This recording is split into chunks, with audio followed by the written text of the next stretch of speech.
bonjour. Vous tous qui nous suivez partout dans le monde, je vous salue et je vous remercie d'être là, en train de nous suivre. Voilà, aujourd'hui, je suis content et fier de recevoir pour vous des gens, des hommes qui aiment le Congo, dont nous allons parler du Congo. Donc, je vais directement commencer à vous présenter mes invités, que vous connaissez certainement. À ma droite, j'ai Monsieur Joseph Kifungula, donc, qui est un apologiste. Bonjour. Bonjour, Dr. Kisoka. À mon extrême droite, j'ai Monsieur Séraphin Kachama, qui on surnomme l'ennemi du pasteur. Bonjour, Monsieur Séraphin. Bonjour. Donc voilà, donc ça ce sont mes deux invités de droite et extrême droite. À ma gauche, j'ai ici Maître Donat Chambouilly, qui est l'un des combattants réputés, reconnus ici en Belgique. Bonjour Maître Donat. Bonjour Docteur Félix. Voilà, donc chers amis, aujourd'hui on va parler pays, on va parler Congo et puis on va plus parler à Lingala. Tokota Lingala. Bandeko donc to yokana ki tokutana lelo to sangana to le bla mboka parce que to sana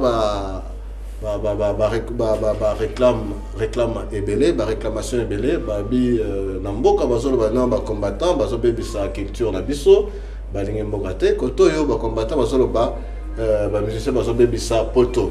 Donc évolution mboka na banana nous na mutasana extrême droite na ngai Séraphin Kachama. Séraphin Kachama, est-ce que rapport nini yo ozanango na ba obazana mboka par rapport à ma musique et puis penser na yo nous avons un par rapport à la musique oyo ba combattant ba boya et mettre la poto. Oh merci mingi docteur na question na yo oyo o tuningai. Je crois que na posala vraiment un peu clair na question oyo. Oh nazali vraiment contre ba combattant na musala oyo baza ko sala partout dans le monde. Mais eloko nga nazali contre ezali façon na bango ya ko réagir vis-à-vis na bactère na biso to na ba musicien na biso. Combat o tozo ko mema combat pona ko libérer mboka na biso Congo non pona ba musicien parce que lelo soki Congo est comme na état oyo ezali lelo oyo et comme pona Werate pona Kofite pona JBT to pona Félix Wazekwate mais comme pona ba dirigeant oyo bazali na Congo ko banda époque ya Mobutu ti lelo on époque Kabila baza ko remplir ba poche na bango ko somba ba villa ba château ba limousine ba mitoke belé ko bala basimi ba lemisato. Alors ce que je voulais dire pona ko passer aussi parole na bandeko mususu. En tout cas, ngai nazali contre na combat au biso ba combattant tozali ko mema awa na poto pe ndenge toza ko se comporter. Yo posa combattant. Ngai nazali combattant oui, mais combattant na ngai ezali pona ko libérer mboka pe kozala contre selon politique. Mboka zo indépendance le 30 juin 1960. Pourquoi est-ce que langage jeunesse à la règle non? Libérer mboka. Est-ce que mboka est un esclavagisme tondeni? Et là on nous expliquer wa bazolanda. Oui, merci papa na question oyo lobby l'air to komaka jour ya fête nationale. Ngai na fête nationale était parce que selon moi jusqu'aujourd'hui Congo est nous liberté. Ce qui tozo kotanga démocratie pe tozo koloba ke Congo est libéré nde to mona quand même ata liberté de presse ba bloka mike nano oyo oyo.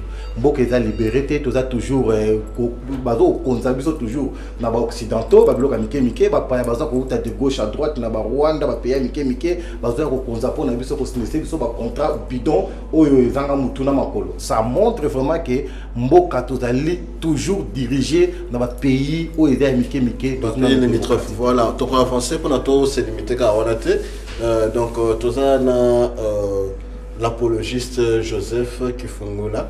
Donc papa apologiste yo par rapport il y a domaine na yo la pensée bon yo biosa expert na OSA de Marolanda va penser il y a la doctrine et tout ça. Qu'est-ce que tu peux parler, qu'est-ce que penses-tu là nous reconnaissons la situation oui. Et sur le plan culturel, sur le plan musique merci docteur Kisoka.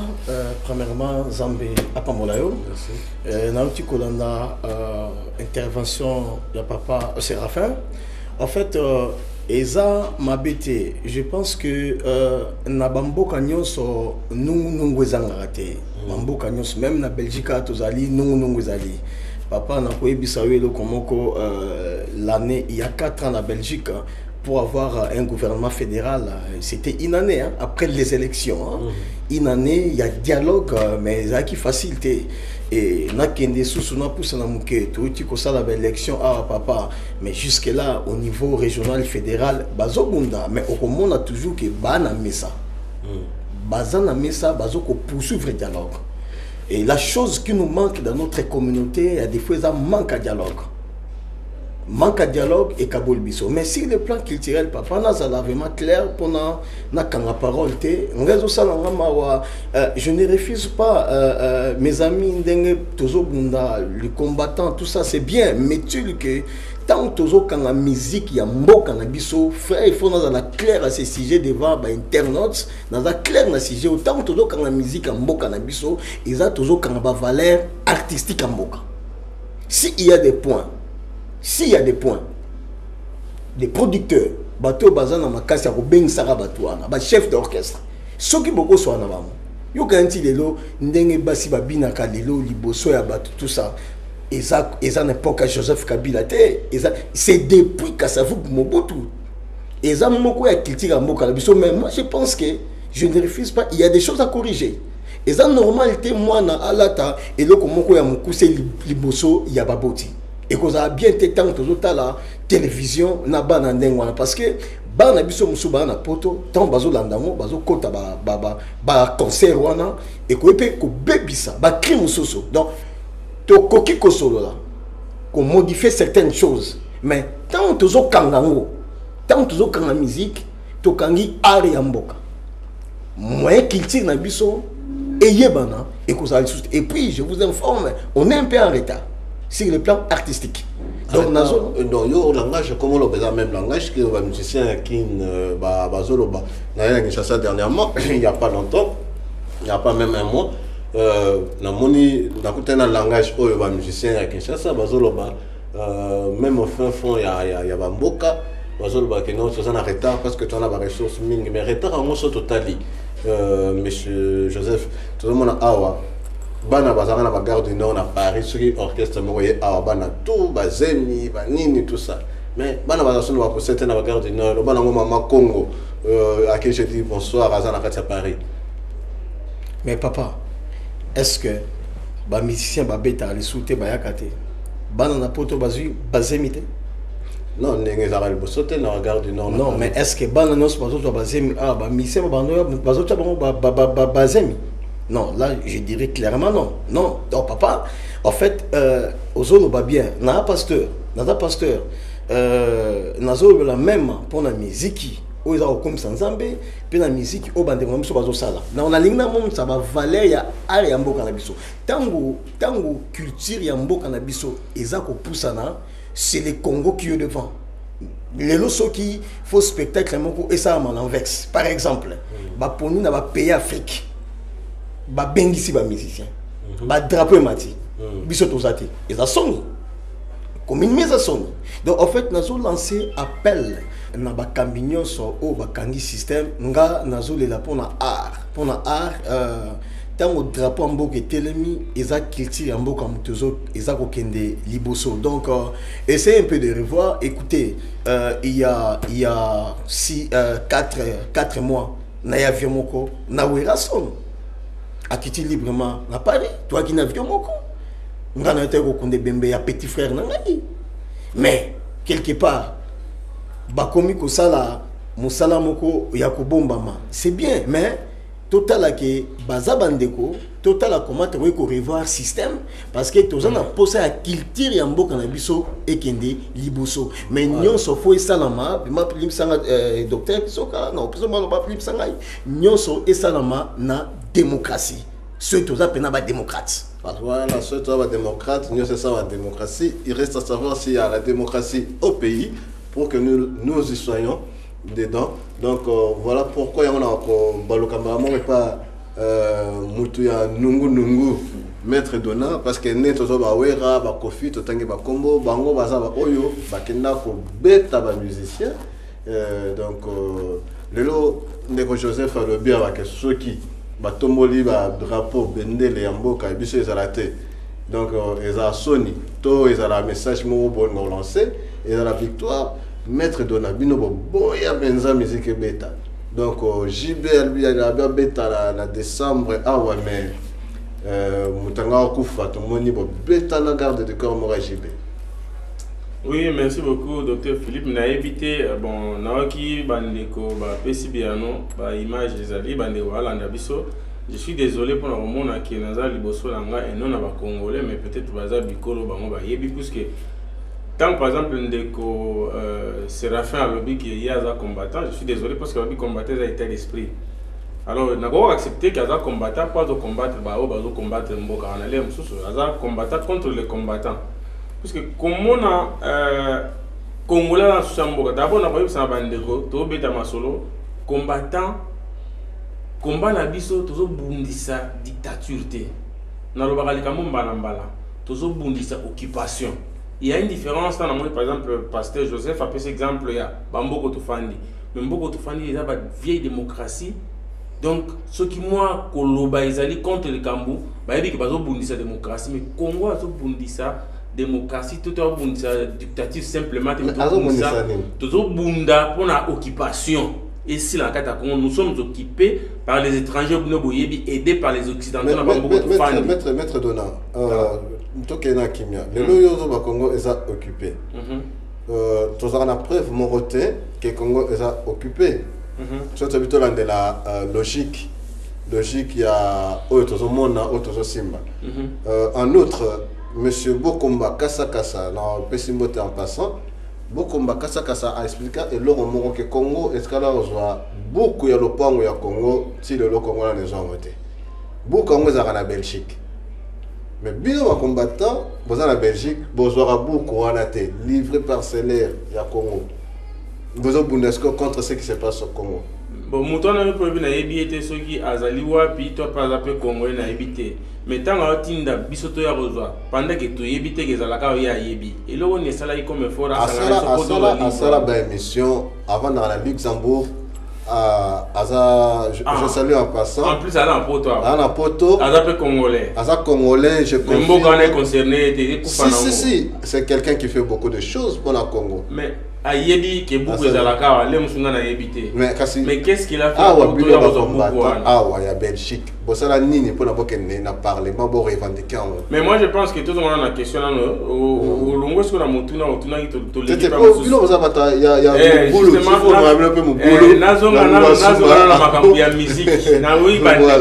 Bazo défendre makambo ya musique awa ndeko Séraphin alobi makambo moko awa alobi pe azo bunda na combattant. Je suis désolé aza combattant te peut-être aza combattant pour combattre ba combattant wana ko accepter mais so aza combattant pour bunda bitumbo to linga to libérer mboka na maboko ya bapaya je doute fort parce que ceux qui te télémé musique to lobi te ke ba musicien wana toza jaloux contre Wera toza jaloux contre Kofi qui que ce soit to lobi musicien azali leader d'opinion c'est-à-dire ceux qui politiciens qui peut-être ils sont à côté de ce peuple, musiciens à côté de ce peuple.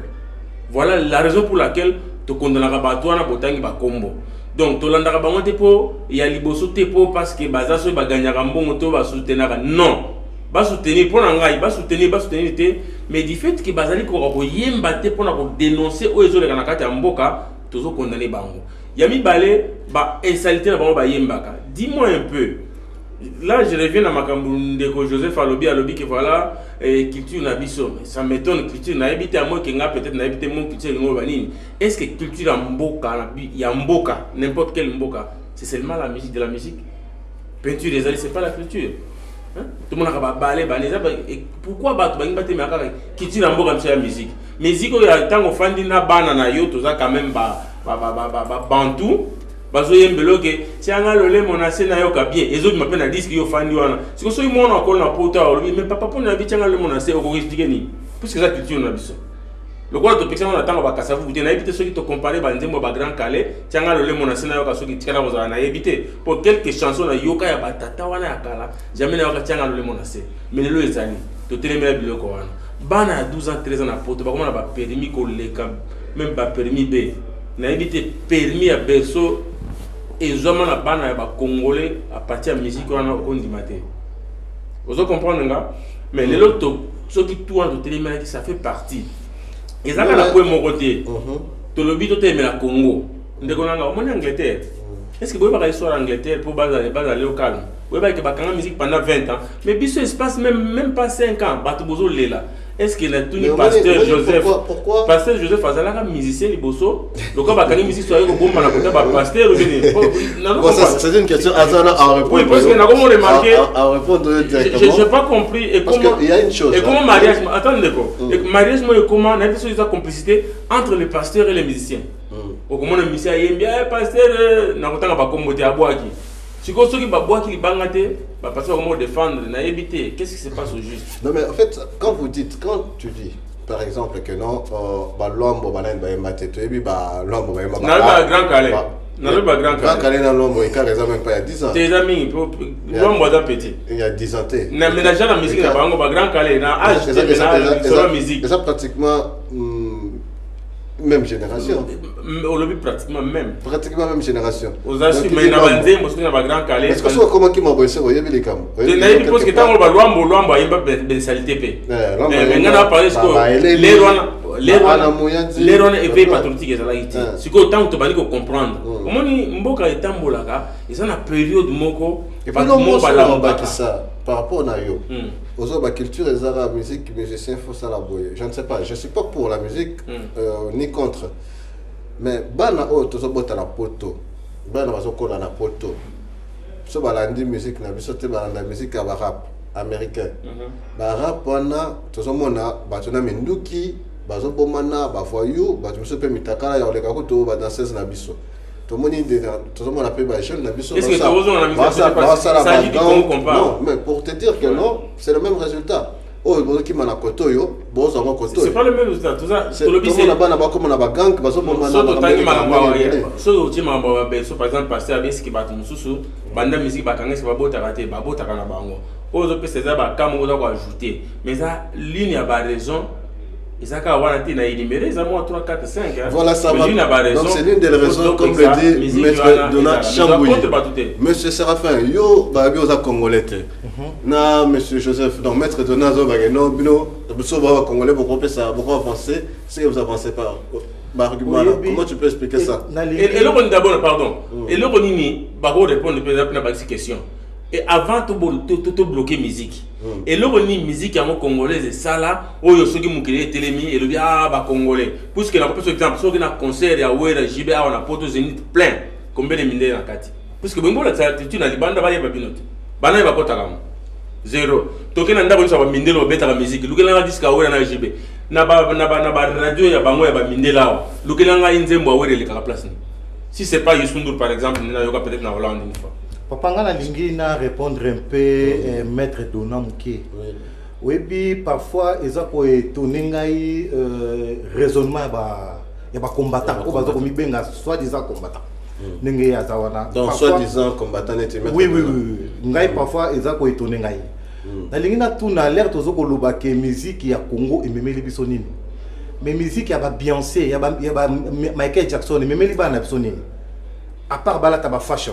Après qui ça va pantalon bassi la biso pe ba komi ko lata ba fashion biso pe papa to komi ko lata ba fashion ça c'est normal ça peut rentrer chez nous dans la maison ba na biso ba ko tala yango ba ko lata bongo c'est normal ça c'est pas de problème zelanam na ça zelanam papa biso to ka musique congolaise puisque bazali ko éveiller peuple té na moment occupé nazalo kene papa zela nazalo kene loko moko musique ya Congo to lobi ba insanité ezali belé tianga lolemo biloko boye ça va. Il y a des Américains, ils allaient bien. Donc, Beyoncé, Kamata, Lataji, puis Mouké, Monisa, Taleson, ça ce n'est pas un problème. Parce que c'est l'Amérique, on parle du Congo. Cassité, Bolobi, à Congo, il me met le bisonine. Il y a un gars qui il y a Américain, mais il y a Potonine. Comment on répond? Aux yeux réponse, c'était parce que il y a un lobby, raisonnement, la bino, façon, la bino, moi je vais la poser dans Papa Zela. Quand il faut parler de Beyoncé ou autre, Il y a aussi une réponse aux gens qui savent on parle du Congo. Donc c'est une façon de fuir aussi. Non, c'est pas une façon de, c'est pas une façon de fuir. C'est parce que combattant ya poto baza combattant. On est comme ba prétexte pour okima mbano auto pesi bango. Yebisanga nanu et le konini ya portant ya on appelle ça exemple pour osunga bino. Pasteur Joseph Auto Loba wakie et ça va bien la question de la biso mais il y a une question Zénith plein. Papa Zéla n'a répondre. Combien de minutes pour toute la culture la répondre question. Et dans auto ya la culture la biso. Et l'autre là ça. Non, avant répondre pasteur Joseph, monsieur Joseph. Bah non, mais il y a quand même pas expliquer par la culture par rapport à ça parce que Yom Tolobi que non question na saison kufa. Mais bien sûr, moi je vais un peu que tous à la thématique parce que Nazala clair, Nazala pasteur. Pasteur chanteur alors musicien. Nazali fabriqué parce que nanda kunanga okoka mukolomoro tenzembo awera ya papa wemba écoutez tout ça là qui mokili kala lelo nkolo abenga biso mais je pense que na répondre question il y a docteur qui sont musicien. Non, mais écoutez frère, frère, je m'excuse hein. Naza musicien té. Docteur a tuningai naza la thématique. Docteur a lobby est-ce que ozolo banini face à culture à Congo ndenge musique na mchoza kokangama. Vous comprenez peu pourquoi c'est exactement. Na répondre par rapport à la question na yi. Donc ça veut dire que maître Dona non seulement bah musiciens communément mokili bayaka non il y a aussi des musiciens chrétiens qui viennent ici bah frère Patrice bayaka ba chose ndita non okobenga bon ba collaborer frère écoutez moi ngala koyoka yo moi je pense que ça c'est vraiment l'antidémocratique il y a pas la démocratie moi je pense que papa nous se fait le dialogue. Et puis, pendant qu'on est occupé. Non, écoutez, combattre la dictature ou bien non. Écoutez, yonobi awake non, ba musicien ba dénoncer. Mais papa, waneza c'est comme si bozo linga batu ba sala ba volonté la bino papa. Mais papa na moment toza occupé. Mais écoutez, tout le monde a qui écoutez, non, écoutez, dans na lingi na zablonia yema pona dénoncer ma maman. Non, mais frère, frère, écoutez, tu comprendre une chose. Hein, tu comprendre une chose. To qui ma réalité wana te to qui ma te parce que dans le monde entier nga pasteur Cameroun utala ngai naza apologiste défenseur de doctrine na oka banzema mokilité mais na lobi bien tout dans la thématique nazo mona yoza thématique banzema mokilité c'est quoi non banzema mokilité quand je dis banzema mokilité bato nyos baza ko yema na mokilité bazo yema la ba José Nzita ba wera non écoutez donc frère je pense que tous abana mikité écoutez, écoutez, na cause là, na koyeba papa wemba, na koyeba werason, na koyeba bango. Mais pour le koyoka nzembo, non, na koyoka parce que Léon a aussi la Zambie. Non, on te défendre pourquoi. Pardon. Écoutez, nazo parler sur culture na biso, yambo na biso. Voilà. La musique fait partie. Écoutez, pasteur ni natal la match té. Tout ça ko la match. Tant aussi Léopard et Zobeta. Et tu as l'équipe à Congo quand même. Mon client a goûté l'ango. Tu as un passeport moko. Passeport congolais. Bateau chrétien bazanango. Païen bazanango. Mais ce sont des frères congolais. Je parle ici culture. Yambo Cannabis, ça veut dire que dans rejoindre l'idée, ce n'est pas mal quand le frère dit que non, ce n'est pas seulement la musique qui est l'art, il y a la peinture. Je me réjouis, frère. Défense nous a bien, mais moi je pense que ça c'est vraiment l'antidémocratique. Moi je pense que vous avez au moins bloqué le système. Donc, mon problème, Bino Bolingi, Basala, il y a Bino. Mais tant que Bozana ba solution te dialogue frère tout se passe par dialogue et tant que congolais. Donc voilà Lumbe Mouette cher internet tout ce qui nous suit de partout dans le monde tu as toujours un système Ingeta donc on va pas lâcher l'affaire on va pas lâcher la chose on est là derrière les combattants les non combattants les anti-combattants et on veut éclaircir la situation qui a longuement duré, Maître Dona. Oui, je vous Docteur Avoma, je voulais quand même répondre Maître Dona. En face, brièvement, Maître Dona, moi je suis congolais. Parce que je détiens mon passeport congolais. Voilà, donc M. Joseph Aza, congolais, a détenu le passeport congolais. Maître Dona, voilà. Bino Siko, ce qui est donc à partager l'idée au Bino à la congolais. Non, justement, non, bon, c'est une façon de parler. C'est-à-dire Congolais a averti que Mboka n'est pas occupé. Mboka naye a perdre déjà presque une identité. Au moment où il est là, Makamuto Saloya, qu'est-ce que Baba Nico comprendre? Pour n'a pas tant à combat battre. Mais Baba Titango est ministre. Azan a pouvoir, Azo Solana, yo mettre dans la téléphone, ce qui met dans la tout compagnie qui est abouillé, pour continuer à gagner beau salaire, à tout ce bailler. Voilà, tu ne le peux pas. N'a pas comboté. Atteindre quelque chose de. Azan n'a pas quelque chose de. Pour pas rappeler à monter, bah na monter. Ndé to cancela wana, bah na monter. Donc Yosko, ndé to cancela bah na monter, bah comment pour vivre pour kaka honneur congolais linga moi mutuka bazo benge ministre, bazo benge boyme. Au fond, il n'y a rien. Kabila wana kabaka mbongote.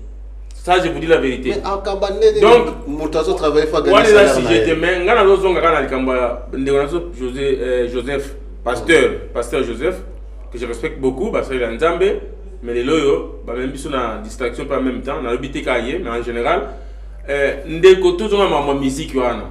Puisque ceux les loyo défendent la musique hein. Musique profane pour non, je défends la culture. L'attitude, mais culture, voilà, culture. Moko. Mais dans zones, bien que vous avez retourné même place, mais il faut pas comprendre. Bien sûr. Passer réunion sur l'eau, on a porté sur OK, aïe na ndaka mundimi. Ah, ma sœur, on a un théâtre, on fait un musique. Mais les deux passeurs à défendre, il y a mon pas le biquet, aïe au monter. Pour quelle raison il y a monté? Na mona il y a tout dans poto a bino tout boye bien so OK na mutu akufi OK na église catholique ba mindele okoyoka bosali mais c'est sili na suka balobi botile nzembo alingaka eza la Michael Jackson batiaka na kati église na kosi puisque ça culture na bango ba beza ndengwana mais pour ne pas passer un soir ah bolanda ba nzembo na mokili c'est que ba yebi ke ba nzembo ba bêtise na kati ya dans longtemps les pasteurs ont défendre que ça culture ça fallait batika ngo. Et papa, mais nga na gani sur le coup là. Pour comprendre hier ma bé. Yango na lobby combat au bino bozo kene na yango. Na tout autour la culture gars. Culture, oui. Combat au bino bozo kene na yango, bo kene na ma bé. Nande. Bo kene na ma bé parce que yoka, bo kene na ma bé parce que na lobby ke ba dictateur makasi. Eza na Congo te. Ba eza na Congo te. Eza Kabila te. Eza ba ministre na eza no bino ba combattant na. Ndegoza combattant. Zelanon. Mais yo aussi Zela non na réseau sikoyo za combattant. Te yo kana biso.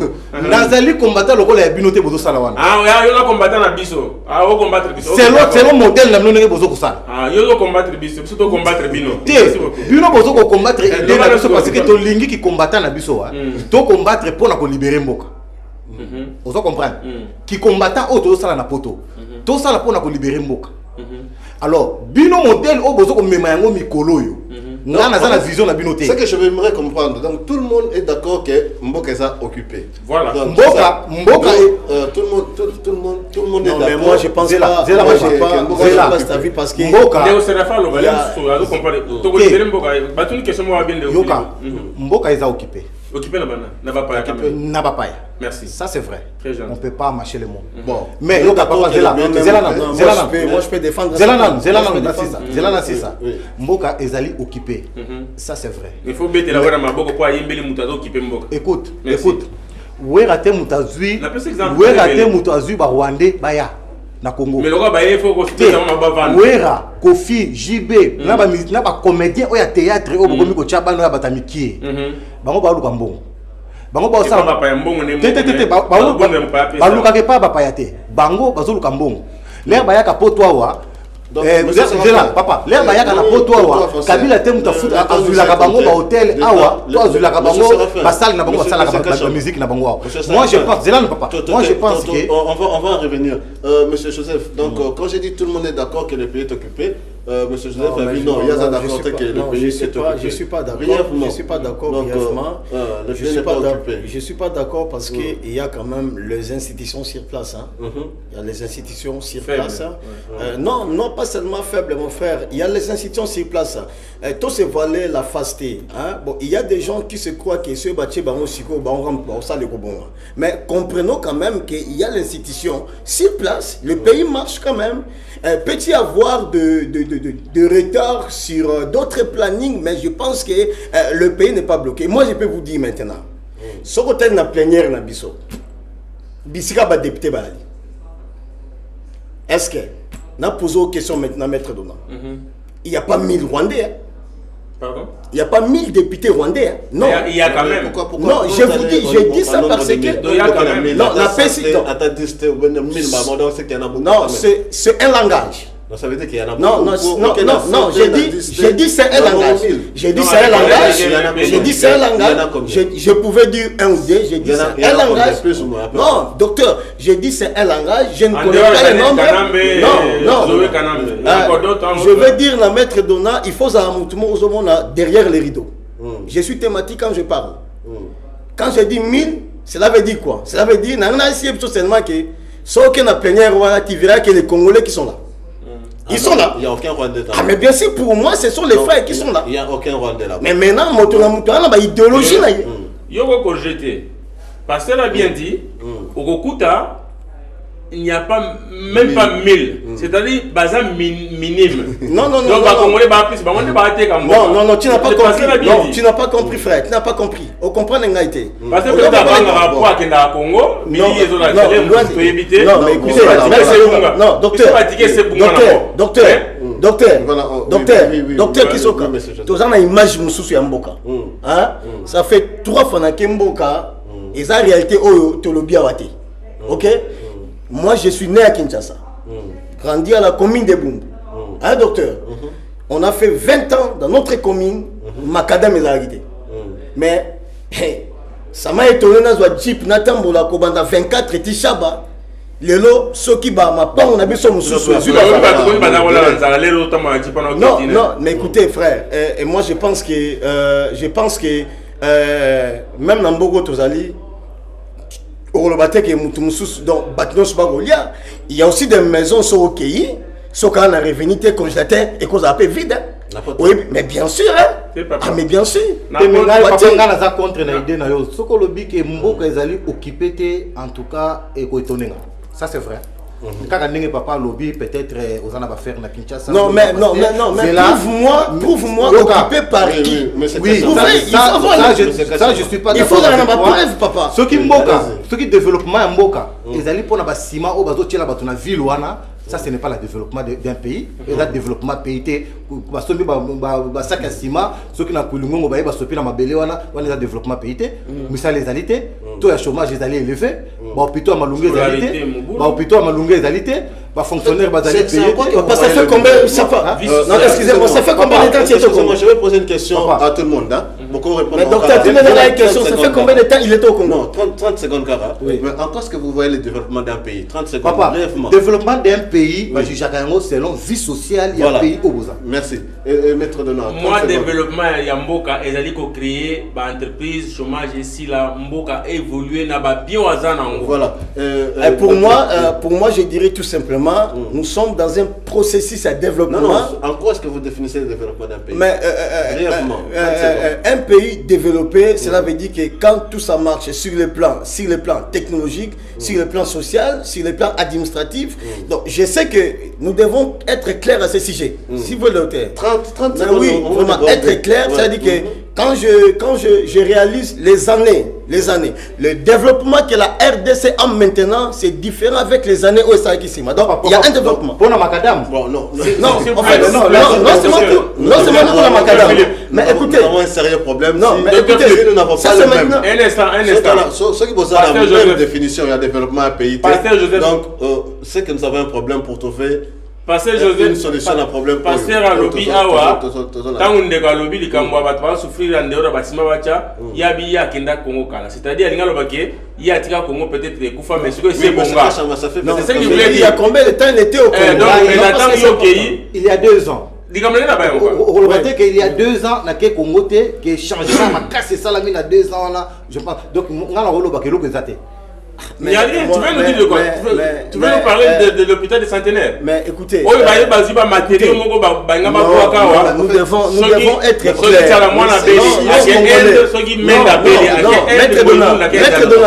Maître Donald, nous, docteur, si je comprends bien, même 5 minutes. Non, si je comprends bien, donc 5 minutes c'est beaucoup. Si je comprends bien, le mieux, en fait, si je comprends bien, on a un problème, to éviter ce problème, nini, nani, wapi. Pourquoi? Parce que Les uns disent le pays est occupé, d'autres disent le pays n'est pas occupé, les uns disent le pays est développé, d'autres disent le pays n'est pas développé. Il y a un souci. Donc c'est que nous avons réellement un sérieux problème. Je veux... docteur, une minute. Oui. Non, les passés ont reconnu quand même que les pays Docteur, occupés. docteur, une minute. 30 secondes. Nous sommes dans un pays développé. Nous sommes ici à l'Europe. développés. Oui. Mais pourquoi chaque année, chaque saison, pourquoi? Pour nous rénover. On rénove comme ça. Oui. Mais il y a un lobby été. Développement mboka eza soki ba domaine moko na moko eza kotambola. Mais to comprendre pe et si en fait na lingina éclaircir ba internet to ba dotala biso. Mobutu et Kabila. Non mais papa, il y a quand même une grande différence papa, il y a même une grande différence. C'est l'époque Kabila qui est la meilleure. Non mais moi je trouve pour être clair, l'ère de Kabila, nandeng tozo kende, na muto akoya, na bato bakoya, il y a quand même une différence. Ma question est simple. L'ère de Mobutu et l'ère de Kabila, il y a vraiment une grande différence. Quelle est l'heure bien? Ah papa, je peux vous dire que... Non, Kabila ou Mobutu, Anemo. Anemo. Qu'est-ce qui est bien, Kabila ou Mobutu? Pour moi, pour être clair, pour moi c'est la période de Kabila. Kabila. Ah, bien sûr, pour être clair. Kabila, là c'est selon moi. Kabila Mobutu. Quel est papa, ceux qui en voyant tout ce qui pasteur azo olobaboye ngai ezo étonné ngai ceux qui na moni ba 8 millions de morts au baleki na Congo d'un petit na moment moko ya mukie au Mobutu asala kité ceux qui natali. Donc Kabila et Mobutu, Mobutu est mieux.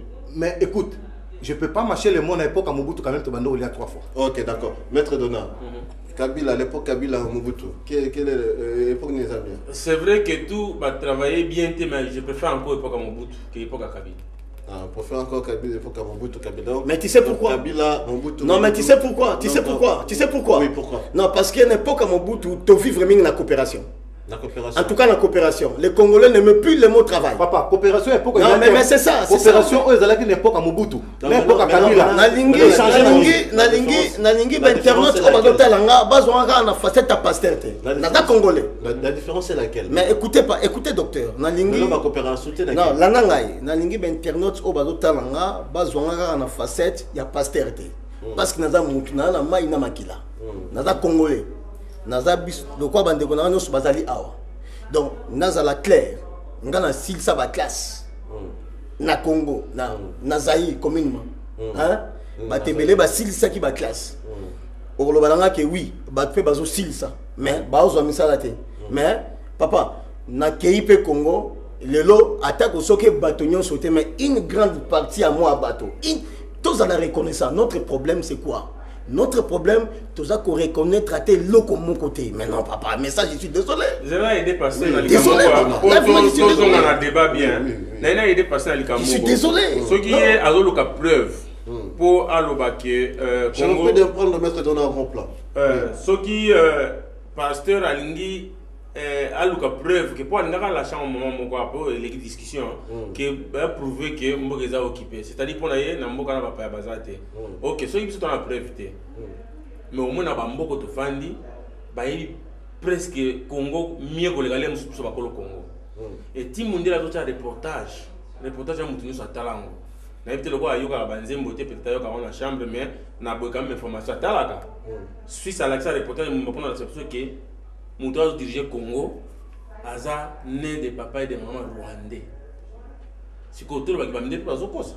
Parce que maman va y biso mieux que biso moko. Donc ça. Voilà, oui, je comprends ce que tu veux. Donc le problème qui est là, brièvement, moi je vais poser une dernière question parce que pour toi qui m'as dit Mambongo, il y a Tango, plutôt. Lelo. Ebele baza awa Congolais babaka ngunda ngunda na poto. Pourquoi Congolais babaka ngunda si tout va bien? Si tout va bien dans son pays, pourquoi Congolais babaka ngunda na poto? Monsieur Joseph, aujourd'hui vous êtes capable de retirer mes canadiens surtout. Ah ouais, comme le Biké, non, comme les Angolais. C'est là. Vous êtes capable de retirer mes canadiens surtout na poto. Je vous dis très sincèrement, ah toujours vivre dans stress, ce qui est là dans ndenge na tangeli et que na kena mboka na zu place na revivre na. Yo zonga kaka sur ce place. Na lobby hein. Non, quand je dis qu'on soit place, c'est peut-être qu'on sala. Donc on comprend pourquoi passer à défendre le pouvoir on a pour quand même battre ka. Non, loin de là, écoutez, na salle ba voyage na ke Écoutez, Nassani va voyage n'a qu'aï. Na Lukipo c'était. Non, loin de là. Na Okende, na Kende. Va proposer poste dans la classe attendant que ça soit au Congo. Non, écoutez. Il a répondu. Non, mais je n'ai pas répondu, docteur. Na koke na kikulum vitae na ngai, na koke na kikulum vitae na ngai. Je fais étude électromécanique, na salle yani pepe. Déjà on peut CV, c'est bien bah on a vu ça. Mais écoutez, mais c'est mon pays, je pense. Na Okende na qui na PC CV. Tout le monde a droit. Docteur, tout le monde a droit. Oui. Tout le monde a droit. Eza na Congolais moko te awa na poto. Oyo akokotika musala na ye awa na poto a déposer mikanda na ye. A vu CV na ye. Alobi na kena Kinshasa na intérêt mikoluka musala. Ate. Non mais quand même il y a des Congolais qui travaillent là-bas quand même. Na répété boy. Non mais c'est important. Na répété boy. Il y a na Congolais mon côté. Oya moni que asasa la to aza capable. Aleka na bomoko ya mboka point comme ayi sakende ko na salamu. Azala ko sala musala. Poser contrat na ye, salaire bien, nationalité na ye, atiki, a vu CV, a quel fan à la Kinshasa, a comment ok na intérim. Dans ma société, est-ce qu'il y en a d'abord intérim à Kinshasa? Ça c'est une bonne question. A comment ok na ba bureau, a comment ko toquer à lobby, je cherche du travail. Azate. Loba peut-être ne connaît as ministre, a bengi à lobby petit na ngayaka na fulayo. Mais yemo kwa kangi biloko abi na kei. Donc monsieur pour dire que Congo ils ont par terre. Congo est allé pas même par terre mais en dessous à par terre. En dessous à par terre, donc sous terre, enterré. Donc oui. Voilà, maître Donna. Donc maître Donna. Non, moi je pense que ceux qui ont commis au Kenya, parce que Masolo Congo a tellement monnaie que Masolo est belé. Je pense qu'on a expliqué avant de Gobaliawa, va reconnaître le mot que Congo est allé occupé par les étrangers. Les étrangers, les Rwandais, Burundais, Tanzanie, donc tout le monde va aller dans le Congo. La bénédiction, il y a beaucoup de fans qui ont sonité photo le bango. Alors on a mis toi là, ceux Congolais à télémité. Donc ceux qui ont se retrouver dans la bande de gros va passer, le roi va défendre la uniquement musique. Pour tout binaka, tout ça, c'est musique on a bâti l'élection pour tout binaka. Non, le pasteur défend l'art. Le pasteur défend l'art. Il est pas. Tout défend l'art. Lui, il m'a compris, hein. Je suis d'accord. Je suis d'accord. Mais c'est qui termine son idée. Mais là, on va défendre. Pourquoi beaucoup le battre, bon, le roi va combattre la pays ici. Le président producteur à côté de ce studio, papa me va à côté de la studio dans la boyaka. Est-ce que pour que tu peux nous défendre, il faut que tu aies un conseil? Mais le coup la banane, tant que tu as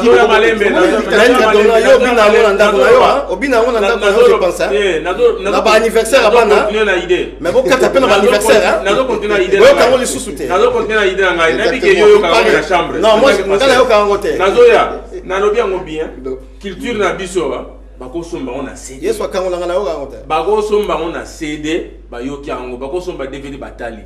Mais ça m'étonne ceux combattants biki ba ya ko beta raté, na ba pasteur, ça m'étonne ba ndeko na ba pasteur ba télémi ma kofi, ba mise ba ya ko beta kofi ya ko beta na éviter pour quelle raison? C'est-à-dire bango peut bazo contribuer à distraction, le église de réveil comment église de sommeil. Donc, bazan a souci wana na musique qui est là pour la congolais, na ba église na bango ya sommeil et là il s'abisso. C'est pour ça que moi on a repris cet exemple, le pasteur va défendre à donc couvrir on a art mais c'est pas art parce que les autres poser la question bina kango ba anniversaire. Donc pour ngai, je pense que Congo est allé occupé musique est au télémilan parce qu'Angleterre a tenu la musique pendant 20 ans pour pas la libérer.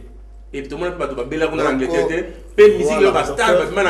Voilà, donc chers amis internautes, vous tous qui nous suivez de partout dans le monde, donc là, vous avez vu Boyoki bah idée n'engeza. Mais déjà il faut continuer la prochaine.